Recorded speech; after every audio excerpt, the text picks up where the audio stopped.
আমার ননদরে তুমি আরেকটা বিয়া করবা? একদম নারী নির্যাতনের মামলা দিয়া কিন্তু জেলের ভাত খাওয়া ছাড়ু। বেশি কথা কই না, বেশি কথা কইলে আপনার ননদরে এখন এই মুহূর্তে 3 কথা কই তালাক দিয়ে দেব।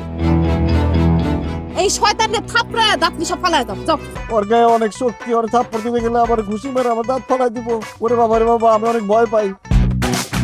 এই দাও দেখতেছিস না কুপায় কার থেকে কল্লা আলাদা করে দেবো, যা। চলো মাইরা ফালাইবো। কি করবি? মাইরা ফালাইবো, মাইরা ফালা, সাহস থাকলে ফালা। 20 পয়সার শরবত তুমি আমার খাইতে দিছো কেন? তোরে মাইরা ফলানোর জন্য। এই বকশিসের টাকা নিয়ে এখন চাচার পক্ষে কথা কইতেছেন? বেদবের মতো কথা কস। আমার সংসার ছেড়ে সারা জীবনের জন্য কেন চলে যেতেছো? কারণ তুই ভীতু, কাপুরুষ। তোর চাচাতে তোর জমি দখল করে ফেলাইলো, তুই কিছুই কইতে পারলি না। চেয়ারম্যান যে ঘুষ খায় তোর চাচার পক্ষে কথা বললো, সেখানেও তুই ভয়ে কিছু কইতে পারলি না। মানুষ আমগো গরু, ছাগল, ফল, ফ্রুট সবকিছু নিয়ে যায়, তুই ভয়ে কিচ্ছু কস না। আজকে থেকে আপনার যা যা খেতে মন চাইবে খাবেন, আর যা যা করতে ইচ্ছা হবে করবেন। কেন ডাক্তার সাহেব? কারণ আপনি আর বেশি দিন বাঁচবেন না। মইরা যখন যামুই, মরার আগে প্রত্যেকটার বিচার করে যাবো আমি।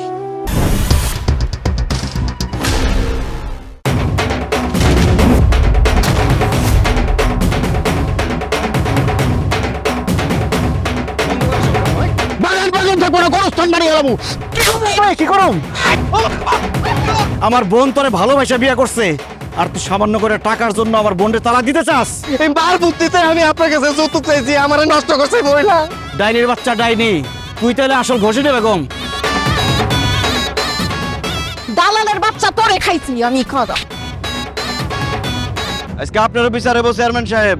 ডাক্তার আমারে কইছে আমি বেশি দিন বাঁচব না। আমি তোর মরে যাবো, তোরে লয়ে মরুম।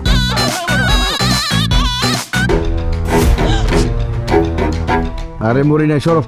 আমার যেহেতু আপনার পছন্দই না, তাই আপনার মেয়েরে আপনার বাড়িতে নিয়ে গিয়ে আপনার পছন্দ মতো একটা পাত্রের কাছে বিয়ে দেন।